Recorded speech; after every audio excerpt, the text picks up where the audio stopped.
Hello friends, आप लोग कैसे हैं। हम आशा और विश्वास करते हैं कि आप लोग अच्छे होंगे। तो एक बार फिर से स्वागत करता हूं आपके और हमारे इस प्यारे से अर्जुन क्लासेस गोपालपुर के यूट्यूब चैनल पर। ठीक है, तो हम लोग प्रश्नावली 1D के क्वेश्चन नंबर 1 से लेकर के 5 तक सॉल्व कर लिए ना। जो पढ़ेंगे वो क्वेश्चन नंबर 6वें से जितने क्वेश्चन बचे हैं उस क्वेश्चन को सॉल्व करेंगे। ठीक है, तो आइए देखते हैं क्वेश्चन नंबर 6वें क्या कह रहा है ना। क्वेश्चन नंबर 6वें को देखिए, कह रहा है क्या, बताइए कि करंडी में 1029 बताइए कि करंडी में 1029 बटे में 147। कह रहा है कि बताइए कि करंडी में 1029 बटे में 147 परिमेय है या अपरिमेय ना। तो 1029 और 147 जो है ये करंडी से बाहर नहीं निकलेगा ना। हम इसके पहले वाले चैप्टर यानी पहले वाले प्रश्नावली में हम बता चुके हैं 1C में कि जो कोई भी संख्या अगर करंडी से बाहर निकल जाती है ना, ये 8 हुआ नहीं, जो भी करंडी में से बाहर निकल जाती है वो संख्या परिमेय होती है ना, बताए थे।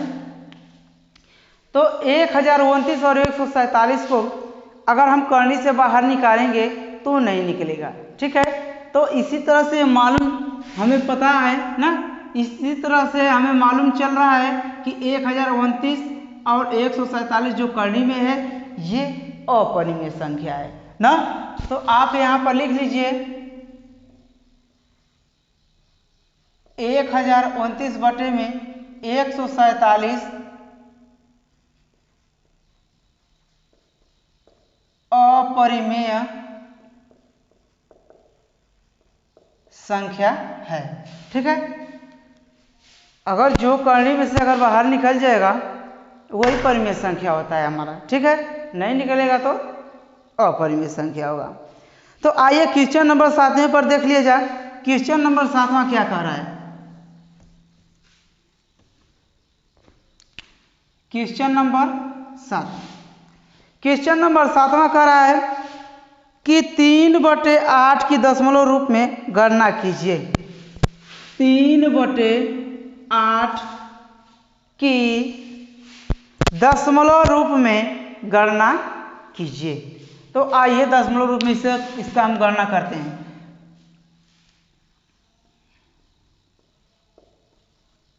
3/8 हो गया, तो हम 3 में हम क्या करेंगे, 8 से हम भाग दे देंगे। ठीक है, जब दशमलव लगाएंगे तो एक 0 बढ़ाएंगे ना, बढ़ाएंगे तो 8 त्रिके 24, देखिए 3 बार में 8 त्रिके ये हो गया 24, घटाएंगे 6 बच गया, 0 लगाएंगे कई बार में, तो 8 7 7 बार में ना, 8 7 56, ये 56 हो गया, घटाएंगे तो ये 4 हो गया, 0 बढ़ाएंगे 8 पंचे ये हो गया हमारा 40। ठीक है, तो देखिए दशमलव रूप में हम गणना कर लिए ना, ये हो गया 0.375, यही हमारा क्या हो गया, आंसर हो गया। ठीक है, तो एकदम मस्त से समझते रहिए, पूरा टेंशन फ्री होकर के। ठीक है, बहुत ही अच्छा सवाल दिया है। तो आइए क्वेश्चन नंबर एक बार 8वें की तरफ चलते हैं और देखिए 8वां नंबर क्या पूछ रहा है। कह रहा है कि दशमलव के कितने स्थानों के बाद 6/1250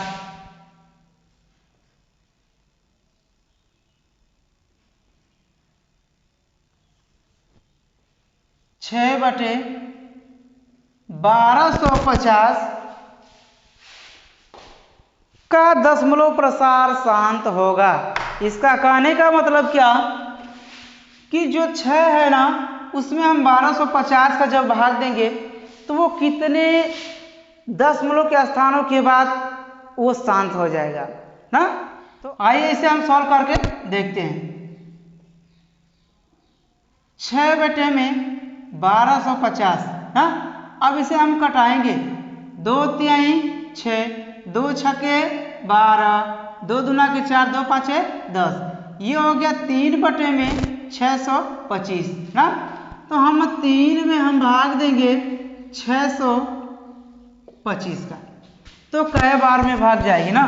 तो सबसे पहले तो यहाँ पर दशमलव लगाइए, एक जीरो बढ़ाएंगे, अगर दशमलव के बाद फिर अगर इधर जीरो बढ़ाते हैं तो इधर भी एक जीरो बढ़ेगा ना। देखिए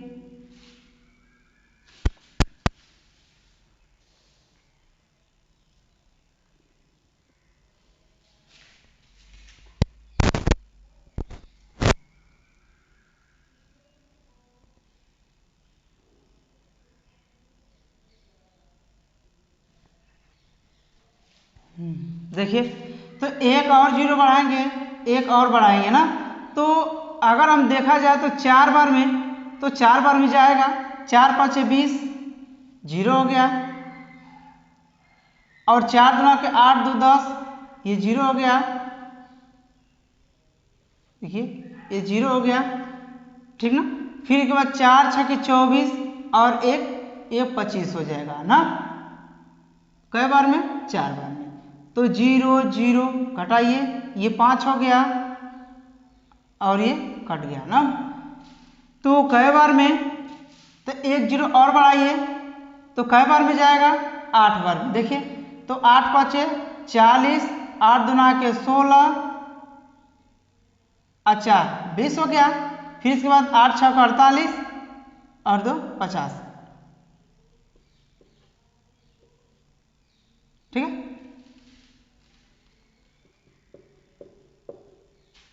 ये हो गया, तो लिखेंगे 0.0048 ना। तो कितने स्थान पर हुआ है? देखिए दशमलव के कितने स्थान तक ये शांत हो गया है ना। दशमलव के कितने स्थान तक शांत हो गया है, तो लिखेंगे क्या? 3/625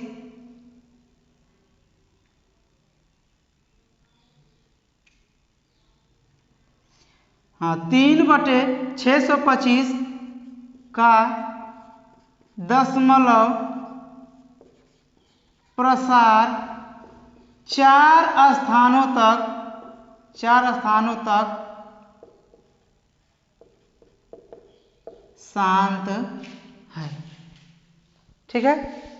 कितने स्थान तक? 4 स्थान। ये लीजिए 1 2 3 4, दशमलव के बाद हम गिनेंगे तो 4 स्थान पर क्या हो रहा है? शांत हो रहा है। तो हम उम्मीद करते हैं, आशा विश्वास करते हैं कि आप लोग एकदम अच्छी तरह से समझ में आ रहा होगा। तो चलते हैं क्वेश्चन नंबर 9 की तरफ। आइए देखते हैं क्वेश्चन नंबर 9 क्या बोल रहा है। कह रहा कि बिना भाग विधि के 15/4 प्लस 5/40 को दशमलव रूप में व्यक्त करें। 9वां नंबर 15/4 प्लस 5/40 ना। देखिए कह रहा है क्या कि बिना भाग विधि के, इसे भाग विधि से नहीं लगाना है। कहने का मतलब यही है कि ये जो क्वेश्चन 9 है ना, 9 को बिना भाग विधि किए बिना हमें इस सवाल को लगाना है। और इसमें यह भी कह रहा है कि दशमलव रूप में व्यक्त करें। तो आइए कैसे होगा, लगा करके देखा जाए। चलिए आइए, ये हो गया 15/4 प्लस 5/40। जब 40 और 4 का हम लसो निकालेंगे तो ये हमारा होगा क्या? ये 40 होगा ना, लसो 40 होगा। तो 4 का इसमें हम क्या करेंगे? डिवाइड करेंगे। तो 10 बार में आएगा तो 15 का गुणा 10 में कर देंगे, तो 15 का आम है 150, ये 150 हो गया। और प्लस 40 से 40 कट गया, ये 5 हमारा उतर गया, ठीक है। अब इसे हम जोड़ेंगे तो 155 बटे में ये 40 हो गया ना। तो इसमें हमें ये ज्ञात करना है कि बिना भाग किए बिना इसे हम दशमलव रूप में कैसे हम बदल सकते हैं। ठीक है, तो इसमें हम करेंगे क्या, ऊपर नीचे 25 से हम क्या करेंगे, गुणा कर देंगे।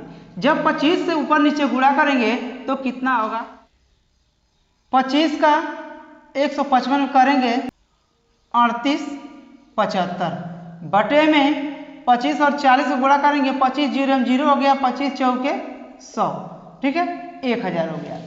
तो अब देखिए हम आसानी से हम ज्ञात कर सकते हैं 1 2 3 यानी 3 जीरो है तो 3 स्थान पर हम दशमलव लगा सकते हैं, 1 2 3, तो ये होगा हमारा 3.875, यही हमारा क्या होगा, आंसर होगा। ठीक है, तो ऐसे हम ज्ञात करते हैं बिना भाग के दशमलव में कैसे हम सवाल को लगाएंगे। ठीक है, तो हम उम्मीद करते हैं कि आप लोग को एकदम अच्छी तरह से समझ में आ रहा होगा। तो चलते हैं क्वेश्चन नंबर 10वें की तरफ। आइए देखते हैं क्वेश्चन नंबर 10वां क्या बोल रहा है। क्वेश्चन नंबर 10वां देखा जाए तो 257 बटे में ये हमारा 5000 है। ठीक है, तो हम इसे 2 पे घाते m गुणे 5 के घाते n के रूप में हमें क्या करना है, इसे दिखाना है, व्यक्त करना है। ठीक है, उसके रूप का हमें बनाना है, तो आइए इसके रूप का हम बना लेते हैं। तो हल लिखिए और 257 बटे में 5000 लिखिए। ठीक है, तो 257 बटे में 5000 को हम क्या लिख सकते हैं, 5000 को लिख सकते 2 पे पावर 3 गुणते 5 पे पावर 5। ठीक है, नहीं सॉरी, क्योंकि 5 पे घाते 4 लिख सकते हैं। ठीक है, तो इसके रूप का हम बना दिए। अब बात रह गई कि अब दशमलव रूप में हम कैसे व्यक्त करेंगे। तो 257 में हम क्या करेंगे, 5000 से भाग कर देंगे। ठीक है, तो आइए भाग दीजिए। जब दशमलव लगाएंगे तो 1 जीरो बढ़ाएंगे, जब 1 जीरो और बढ़ाएंगे तो यहाँ पर भी 1 जीरो बढ़ेगा। ठीक है, तो हम क्या करेंगे, कई बार में भाग जाएगी, तो ऐसे पता तो चल रहा है कि 5 बार में जानी चाहिए भाग। आइए देखते हैं।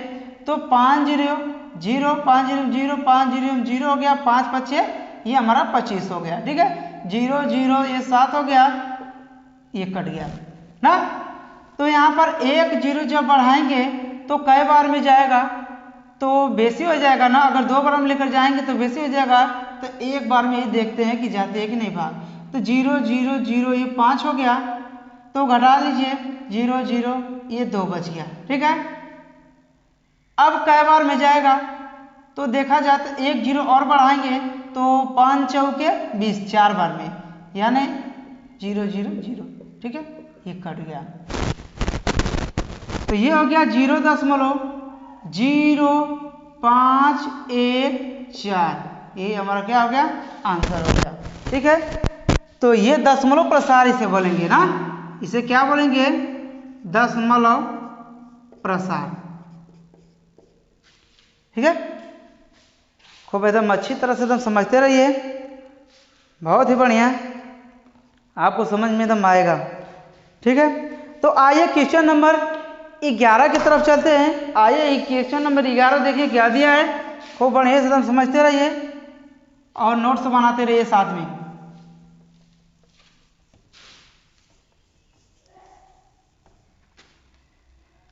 तो क्वेश्चन नंबर 11 देखिए, क्वेश्चन नंबर 11 का रहा है क्या कि कुछ वास्तविक संख्याओं के दशमलव प्रसार नीचे दर्शाए गए हैं। प्रत्येक स्थिति के लिए निर्धारित कीजिए कि यह संख्या परिमेय संख्या है या नहीं।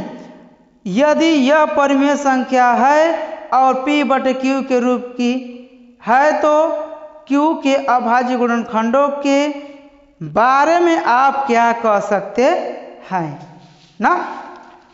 तो आइए पहला नंबर, क्योंकि इसमें 3 सवालें दिया है ना, तो 3 में फर्स्ट सेकेंड थर्ड करके दिया है। तो पहला हमारा है 43.123456789।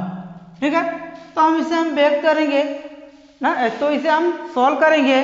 सॉल्व करने के बाद ये हमें पता लगाना है क्या ये परिमेय संख्या है या अपरिमेय संख्या है। ठीक है, तो आइए इसे हम सॉल्व करते हैं। 1 2 3 4 5 6 7 8 9। ठीक है, अच्छा ये बताइए कि कितने स्थानों पर ये दशमलव है। 1 2 3 4 5 6 7 8 9, 9 स्थान पर है। तो दशमलव को हटाएंगे तो हम क्या करेंगे ना, देखिए ये कितने स्थानों पर दशमलव है। 1 2 3 4 5 6 7 8 9 स्थान पर है ना। तो दशमलव को हम कैसे हटाएंगे, तो 43 1 2 3 4 5 6 7 8 9, 9 स्थान पर है तो 9 जीरो बढ़ाएंगे। 1 2 3 4 5 6 7 8 9, 9 हो गया। तो हम लिख सकते हैं क्या कि 43 1 2 3 4 5 6 7 8 9 बटे में 10 पकाते 9। अच्छा इसे हम जब तोड़ेंगे तो क्या होगा, 43 1 2 3 4 5 6 7 8 9 और बटे में 2 5 10 कर सकते हैं, पे पावर 9 कर सकते हैं ना। तो इसे हम देखा जाए तो 2 पे पावर m गुणे 5 पे पावर n के रूप में ये बन रहा है ना। तो इससे ये पता चल रहा है कि यह संख्या परिमेय संख्या है। ठीक है, क्या है, परिमेय संख्या है, क्योंकि 2 पे पावर भी 9 लिख सकते हैं और 5 पे भी पावर 9 लिख सकते हैं। ठीक है, तो आइए ये फर्स्ट वाला तो सॉल्व हो गया।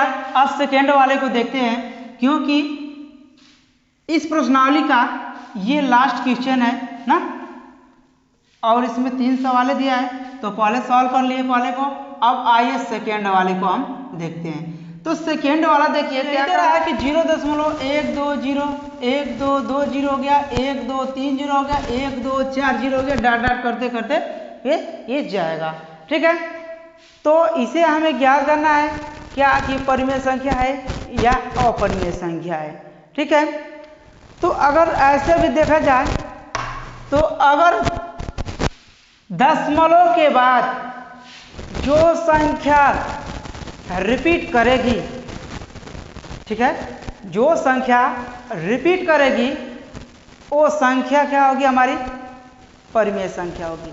ठीक है, जैसे कहने का मतलब क्या कि 1 हुआ 0.4 5 6, ठीक है, 6 के बाद फिर तुरंत 4 5 6, फिर इसके बाद 4 5 6, अगर बार बार अगर रिपीट करेगी तो वो संख्या हमारी परिमेय संख्या होगी, और जो संख्या रिपीट नहीं करेगी वो हमारा अपरिमेय संख्या होगी। ठीक है, जैसे कहने का मतलब कि 1 4 ना दशमलव के बाद 1 4 0 0 1 4 0 0 0, यानी एक के बाद एक मान बदलता जाए तो उसे अपरिमेय संख्या कहते हैं। ठीक है, तो ऐसे आप अनुमान लगा सकते हैं कि 0.12 0 1 2 फिर 2 0 1 2 3 0, ये इसी तरह से एक एक की संख्या क्या उसमें बढ़ते हुए जा रहा है ना। तो ये रिपीट नहीं कर रहा है, एक के बाद एक मान बदलता हुआ जा रहा है। तो ये हमारा कौन सी संख्या है, तो इसे लिखेंगे कि अपरिमेय संख्या है, अपरिमेय संख्या है। ठीक है, हम उम्मीद करते हैं, आशा विश्वास करते हैं कि आप लोग एकदम अच्छी तरह से क्वेश्चन एकदम समझ में आ रहा होगा। ठीक है, तो आप एकदम आनंद लेकर के समझते रहिए। आइए क्वेश्चन नंबर 3 की तरफ चलते हैं। देखिए क्वेश्चन नंबर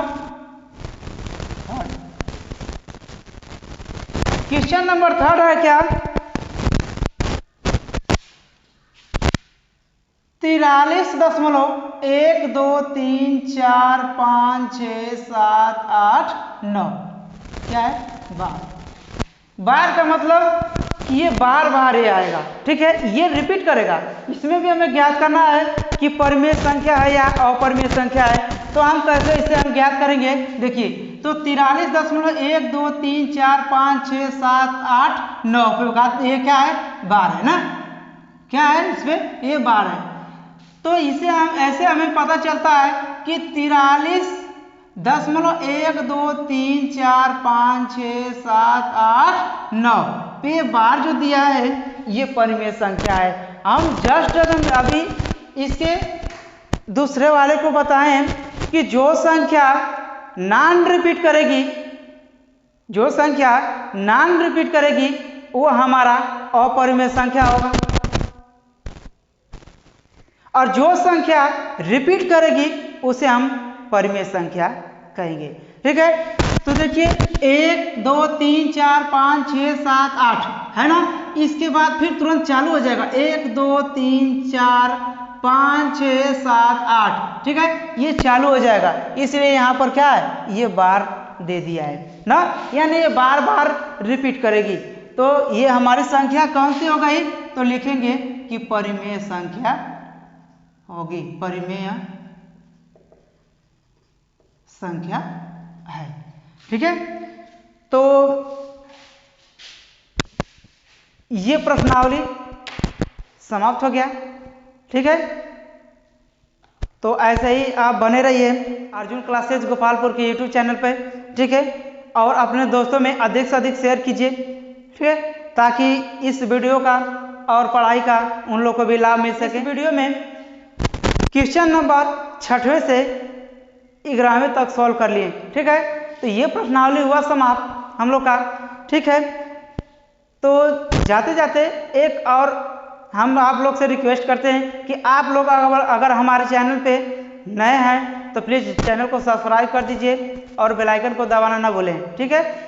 और तो चलिए मिलते हैं नेक्स्ट वीडियो में नेक्स्ट प्रश्नावली के साथ।